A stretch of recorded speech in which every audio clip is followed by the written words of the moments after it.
Neil and Debbie at breakfast. Gaydar Radio.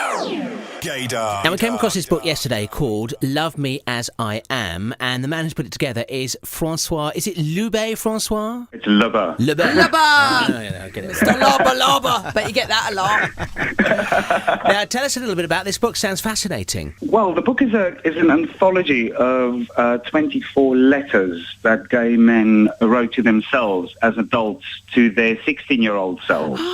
Oh, wow. And we combined those letters with biographies, short little biographies, to give the reader the idea of what the man's journey was through his life as a gay child, growing up gay, things he struggled with, what it was like coming out gay, but also, you know, the impact of homophobic bullying and treatment that it had on their lives as an adult, and how they still sort of carry the scars of that. And that's the whole idea behind the book, is actually to just give teenagers that may go through similar troubles or issues, or just somebody that feels isolated and alone, to have some material to look at and read it, and to realise that they're not alone and that their life can get better. Are there any particular favourite stories that stand out in your mind that you've compiled for the book? There's a gentleman called Fernando who's from Brazil.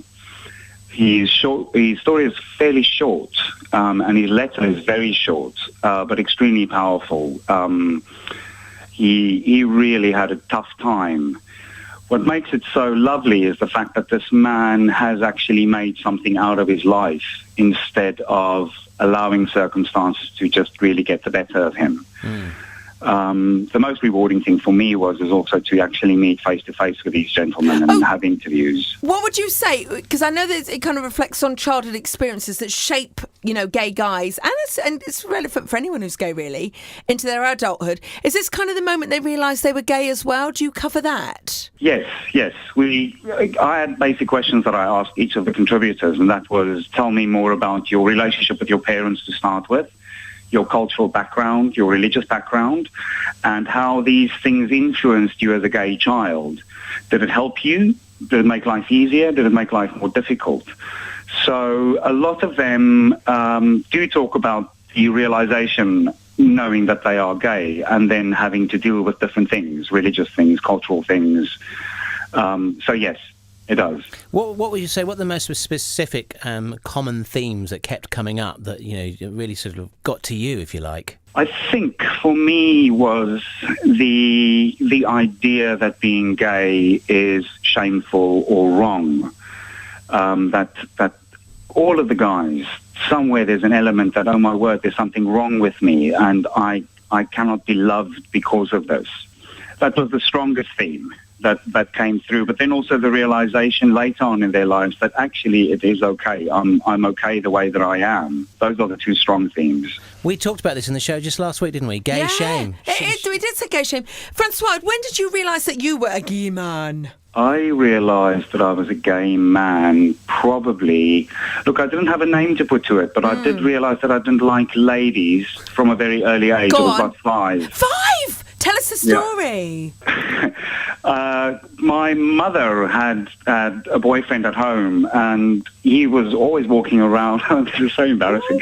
He was always walking around in his jockstraps in the morning, and he's not jockstraps, his briefs in the morning. And I'd never seen a man without any clothes.